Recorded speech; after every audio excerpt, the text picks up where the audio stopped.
많은 분들이 건강에 좋다는 말만 듣고 계피를 매일 드시죠.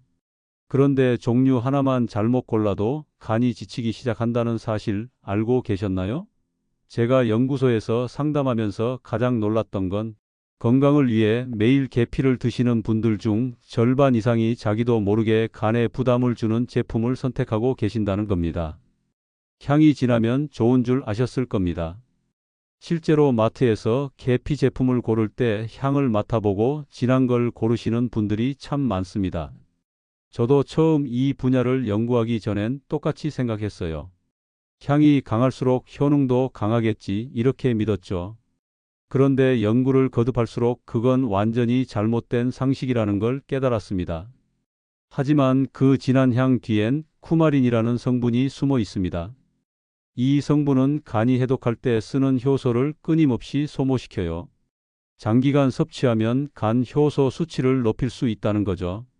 실제로 독일에서는 쿠마린 함량이 높은 계피 제품에 대해 경고를 내리기도 했습니다. 저는 22년간 혈당과 혈관 식생활을 연구해온 박사 이진성입니다. 제가 지난 20년 넘게 수백 명의 어르신들을 상담하면서 발견한 패턴이 있어요. 건강을 위해 시작한 계피 섭취가 오히려 피로감을 높이고 소화를 방해하고 간 수치를 올리는 경우가 생각보다 많다는 겁니다. 그런데 이 모든 문제가 단 하나, 계피 종류 선택만 바꿔도 해결되더라고요. 그래서 저는 상담할 때마다 이렇게 말씀드립니다. 일반인은 향 진한 가루를 고르지만 전문가들은 향이 부드러운 실론만 씁니다. 두 계피의 차이는 향이 아니라 성분입니다. 카시아 계피 1g에는 쿠마린이 약 4mg 들어있어서 하루 2g만 드셔도 성인 안전 기준을 넘길 수 있어요. 유럽식품안전청에서 정한 기준이 체중 60kg 성인 기준으로 하루 6mg인데 카시아로 아침 저녁 계피차 한 잔씩만 드셔도 이미 초과하는 겁니다. 반면 실론 시나몬은 100g당 0.004% 이하, 거의 검출되지 않는 수준입니다. 즉 향이 강하다고 몸에 좋은 게 절대 아니라는 겁니다. 오히려 향이 부드럽고 은은한 실론이 매일 드셔도 안전한 진짜 건강 계피예요. 제가 이 연구를 시작하게 된 계기가 있습니다. 10년 전쯤 제 어머니께서 혈당 관리를 위해 계피차를 드시기 시작하셨어요.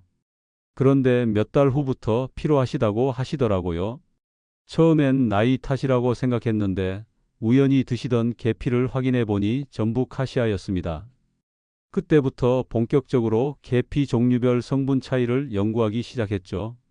오늘 영상에서는 실론과 카시아의 정확한 구분법, 간과 혈당을 함께 지키는 섭취 타이밍, 그리고 계피를 약처럼 먹는 법과 독처럼 먹는 법, 이 세 가지를 확실히 정리해 드리겠습니다. 특히 마지막 장에서 말씀드릴 하루 한 잔 루틴은 여러분의 손끝 온도와 식후 혈당을 완전히 바꿀 수 있는 방법입니다. 여러분은 지금 어떤 계피를 드시고 계신가요? 제가 연구소에 있을 때 만난 68세 김정희 님의 이야기를 먼저 들려드릴게요. 김님은 10년째 당 조절을 위해 매일 아침 계피차를 마셨습니다. 향이 진한 게 좋다고 생각해서 마트에서 산 가루를 듬뿍 넣어 드셨죠. 처음엔 효과가 있는 것 같았대요. 식후 혈당도 조금 안정되는 느낌이었고요. 그래서 더욱 열심히 드셨습니다. 그런데 어느 날부터 피로감이 심해지고 식사 후 속이 묵직해지기 시작했어요. 처음엔 나이 탓이라고 생각하셨대요. 주변 분들도 60대 넘으면 다들 그렇다고 하시니까 대수롭지 않게 여기셨죠. 그런데 정기 검사에서 간 효소 수치가 정상의 2배 가까이 올랐다는 소식을 들으셨습니다.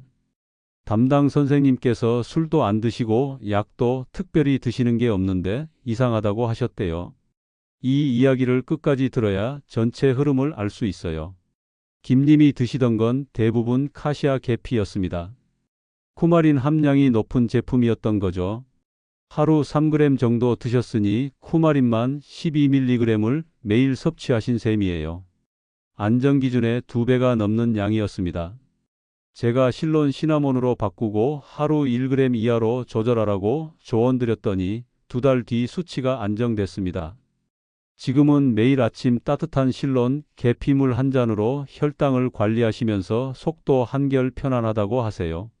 무엇보다 손끝이 따뜻해지고 아침에 일어나실 때 개운하다고 하십니다. 이런 중요한 정보를 더 많은 분들이 알 수 있도록 구독과 좋아요로 응원해 주세요. 끝까지 보시면 왜 향이 아닌 성분을 봐야 하는지 분명하게 깨닫게 되실 겁니다.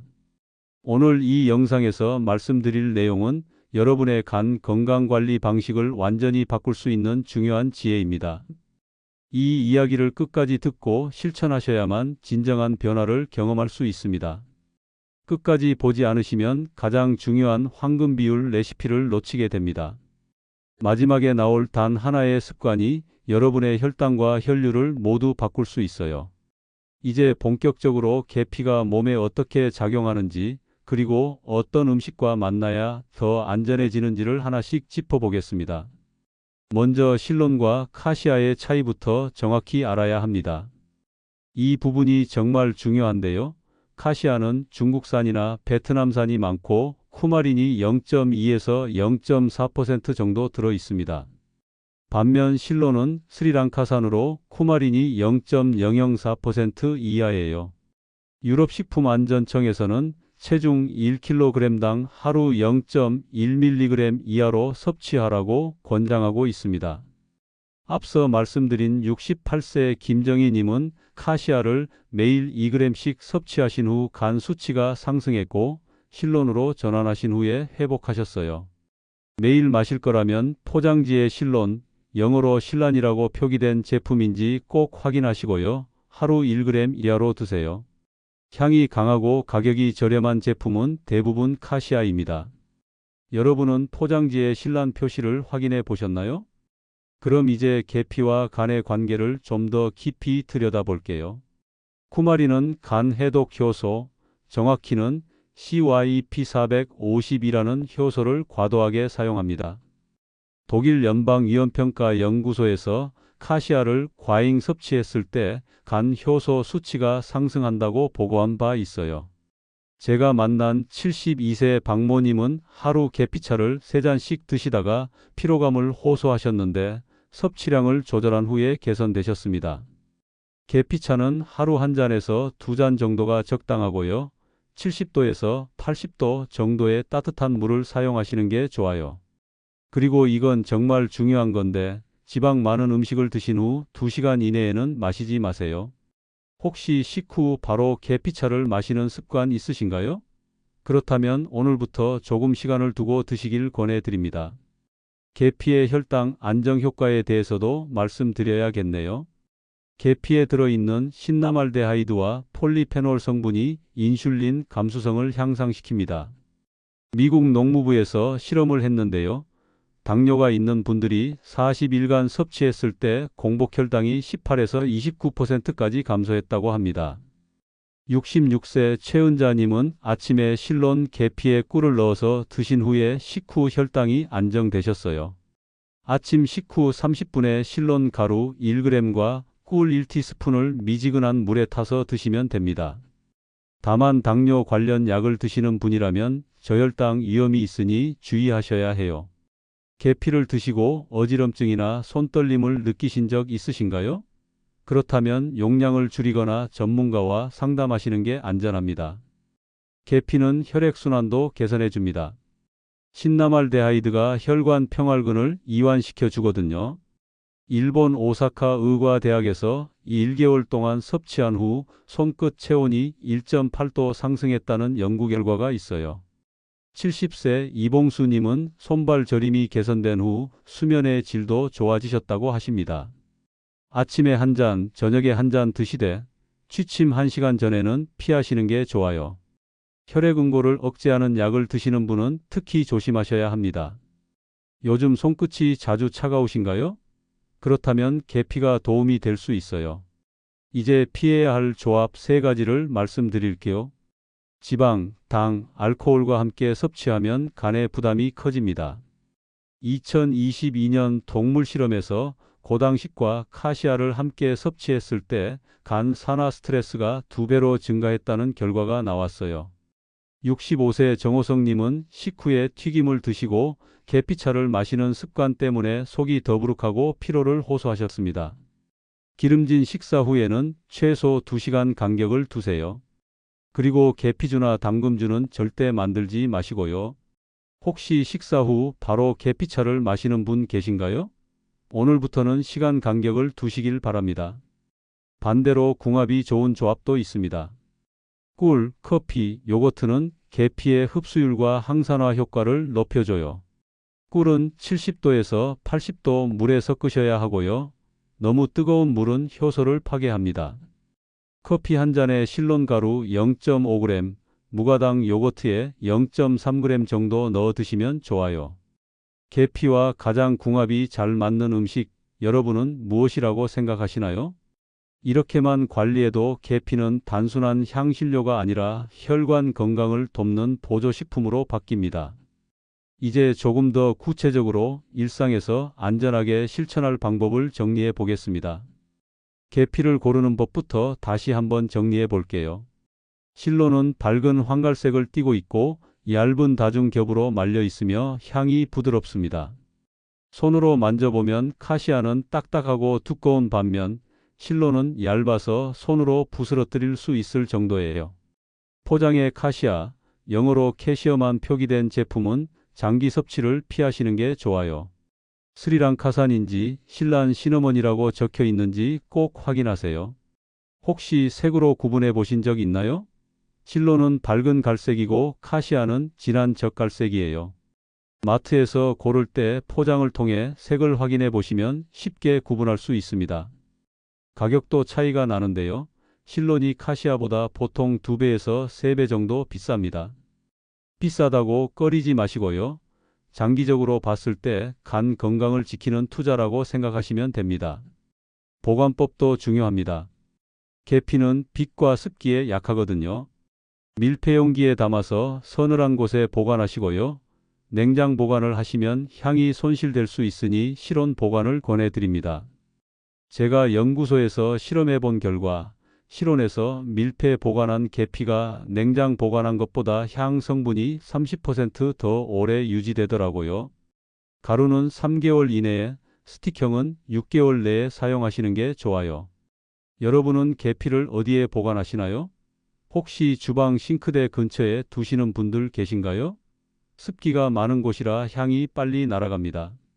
찬장 안쪽 건조한 곳이 가장 좋아요. 하루 섭취 루틴을 만들어 보겠습니다. 아침 식후 30분, 저녁 식후 2시간 후가 좋아요. 왜 이 시간대냐면요. 아침 식후 30분은 혈당이 오르기 시작하는 시점이라 계피의 혈당 조절 효과가 가장 잘 나타납니다. 저녁 식후 2시간 후는 소화가 어느 정도 마무리된 시점이라 간에 부담을 덜 주면서도 혈액순환 개선 효과를 볼 수 있어요. 공복에는 절대 드시지 마세요. 계피의 신나말데하이드 성분이 빈속에는 자극이 될 수 있거든요. 하루 1g 기준으로 티스푼 반 개 분량 정도입니다. 지금 드시는 양을 재보신 적 있나요? 눈대중으로 넣으시면 생각보다 많이 드시게 될 수 있어요. 제가 권해드리는 건 작은 계량 스푼을 하나 장만하시는 겁니다. 1,000원대면 살 수 있고요. 정확한 양을 지키는 데 큰 도움이 됩니다. 물 온도도 신경 쓰셔야 해요. 너무 뜨거운 물은 계피의 유효 성분을 파괴할 수 있습니다. 70도에서 80도가 적당한데요. 끓는 물을 부은 후 5분 정도 식힌 다음 계피를 넣으시면 됩니다. 너무 차가운 물도 성분 추출이 잘 안 되니까 미지근한 정도가 딱 좋아요. 계절별 활용법도 알려드릴게요. 겨울에는 따뜻한 물차로, 여름에는 실온 꿀물로 드시면 됩니다. 겨울철에는 계피에 생강을 함께 넣으시면 몸을 더 따뜻하게 해줍니다. 생강 한두 조각과 실론, 계피 1g을 함께 우려내면 손끝 발끝까지 따뜻해지는 걸 느끼실 수 있어요. 여름에는 차갑게 드시고 싶으실 텐데요. 아이스 음료에 넣으실 때는 용량을 절반으로 줄이세요. 찬 물에는 성분이 잘 우러나지 않아서 실제로 섭취하는 양이 줄어들기 때문입니다. 실론 계피와 생강차를 함께 드시면 혈류 개선에 더 도움이 돼요. 겨울철 손발 냉증 있으신가요? 그렇다면 생강과 함께 드셔보세요. 봄과 가을에는 계피와 대추를 함께 넣어 드시는 것도 좋습니다. 대추의 단맛이 계피의 쌉싸름한 맛을 부드럽게 해주고요. 기운을 북돋아주는 효과가 있어요. 환절기 피로를 느끼시는 분들께 특히 추천드립니다. 약물을 복용하시는 분들은 특히 주의하셔야 합니다. 항응고제나 혈당강화제, 간 대사와 관련된 약물을 드시는 분은 계피와 함께 드실 때 주의가 필요해요. 항응고제를 드시는 분은 계피가 혈액을 묽게 하는 효과가 있어서 출혈 위험이 높아질 수 있습니다. 혈당강화제를 드시는 분도 조심하셔야 해요. 계피 자체가 혈당을 낮추는 효과가 있으니까 약과 함께 드시면 저혈당이 올 수 있거든요. 약을 드시는 분은 하루 0.5g 이하로 드시고요. 전문가와 상담 후 섭취하시는 게 안전합니다. 멍이 들거나 코피가 나는 등 출혈이 생기면 즉시 중단하세요. 약을 복용 중이시라면 섭취 전 상담 받아보셨나요? 특히 간 질환이 있으신 분이나 간 관련 약을 드시는 분은 반드시 전문가와 상의하신 후 드세요. 계피와 함께 먹으면 좋은 음식도 정리해 드릴게요. 꿀은 이미 말씀드렸고요. 사과와도 궁합이 좋습니다. 사과를 썰어서 계피 가루를 살짝 뿌려 드시면 항산화 효과가 배가 됩니다. 아침 식사 후 간식으로 드시기 좋아요. 검은깨와도 잘 어울립니다. 검은깨에 들어있는 세사민 성분이 계피의 항산화 효과를 높여주거든요. 검은깨를 볶아서 가루로 만든 다음 계피와 섞어서 우유에 타 드시면 맛도 좋고 영양도 풍부합니다. 무가당 요거트에 계피를 넣는 것도 추천드려요. 요거트의 유산균이 장 건강을 돕고 계피가 혈당을 안정시켜주니까 일석이조입니다. 저녁 식사 후 2시간 뒤에 간식으로 드시면 숙면에도 도움이 됩니다. 반대로 피해야 할 조합도 다시 강조할게요. 술과는 절대 함께 드시면 안 됩니다. 계피주를 만들어 드시는 분들이 계신데요. 알코올과 쿠마린이 만나면 간에 이중 부담을 주게 됩니다. 카시아로 담근 계피주는 더욱 위험해요. 단 음식과도 조심하셔야 합니다. 케이크나 과자에 계피가 들어간 제품들 많으시죠? 가끔 드시는 건 괜찮지만 매일 드시면 혈당 관리에 오히려 방해가 됩니다. 계피의 혈당 조절 효과보다 설탕의 혈당 상승 효과가 더 크거든요. 기름진 음식 후에도 시간을 두고 드셔야 한다고 했죠? 이건 정말 중요한데요. 지방이 많은 음식을 드신 후 바로 계피를 섭취하면 간이 지방 분해와 쿠마린 해독을 동시에 해야 해서 부담이 커집니다. 마지막으로 계피를 활용한 생활 팁을 드릴게요. 계피 스틱을 물병에 넣어 두시면 은은한 향이 우러나면서 물맛이 좋아집니다. 하루 종일 조금씩 마시는 물에 계피 향이 배어 있으면 자연스럽게 계피를 섭취하게 되는 거죠. 단, 스틱은 하루가 지나면 꼭 새 것으로 교체하세요. 발 담그는 물에 계피를 넣는 것도 좋습니다. 혈액순환이 잘 안 되는 분들은 따뜻한 물에 계피 스틱 2~3개를 넣고 15분 정도 발을 담그면 효과를 보실 수 있어요. 직접 섭취하는 게 아니니까 카시아를 쓰셔도 됩니다. 이제 마지막으로 오늘 배운 내용을 정리하면서 하루 한 잔으로 건강을 바꾸는 법을 말씀드리겠습니다. 오늘 내용을 간단히 정리하겠습니다. 향이 강한 카시아는 단기 효과는 빠를 수 있지만 쿠마린이 많아서 간이 피로해집니다. 반면 향이 부드러운 실로는 쿠마린이 거의 없어서 매일 마셔도 안전해요. 잘못된 상식은 향이 강하면 좋은 계피다였고 올바른 관리법은 성분이 부드러워야 오래 갈 수 있다는 겁니다. 잘못 관리했을 때는 어떻게 될까요? 카시아를 매일 2g 이상 섭취하면 간 효소 수치가 올라가고 피로감이 쌓이며 소화가 안 되고 심하면 간 기능이 저하될 수 있습니다. 겉으로는 건강해 보이는데 속에서 조용히 간이 지쳐가는 거예요. 반대로 제대로 관리하면 어떨까요? 실론 시나몬을 하루 1g 이하로 꾸준히 드시면 혈액순환이 좋아져서 손끝이 따뜻해지고요. 혈당이 안정되며 항산화 작용으로 피로가 줄어듭니다. 식후 졸림도 훨씬 덜하고요. 몸이 전반적으로 가벼워지는 걸 느끼실 겁니다. 계피는 혈액순환을 도와서 손끝이 따뜻해지고요. 혈당을 안정시키며 항산화 작용으로 피로를 줄여줍니다. 하지만 아무 때나 아무 양이나 드시면 오히려 독이 됩니다. 오늘부터 실천할 단 한 가지를 말씀드릴게요. 실론 시나몬 가루 반 티스푼을 70도 미지근한 물 한 컵에 꿀 한 티스푼과 함께 섞어서 아침 식후 30분에 드셔보세요. 이게 전부입니다. 이것만 지키셔도 충분해요. 2달만 꾸준히 하시면 손끝이 따뜻해지고 피로가 줄며 식후 졸림이 훨씬 줄어드는 걸 느끼실 겁니다. 혈당 수치도 안정되고요. 아침에 일어날 때 몸이 한결 가벼워지는 걸 경험하실 거예요. 제가 상담한 분들 중 90% 이상이 2달 안에 변화를 느끼셨습니다. 다음 영상에서는 꿀과 계피, 황금 비율 레시피로 혈압과 체온을 함께 관리하는 방법을 알려드리겠습니다. 계피와 꿀의 비율을 어떻게 맞추느냐에 따라 효과가 완전히 달라지거든요. 고혈압이 있으신 분들께 특히 도움이 될 내용입니다. 오늘 영상이 도움이 되셨다면 구독과 좋아요 부탁드리고 여러분은 어떤 계피를 드시고 계신지 댓글로 알려주세요.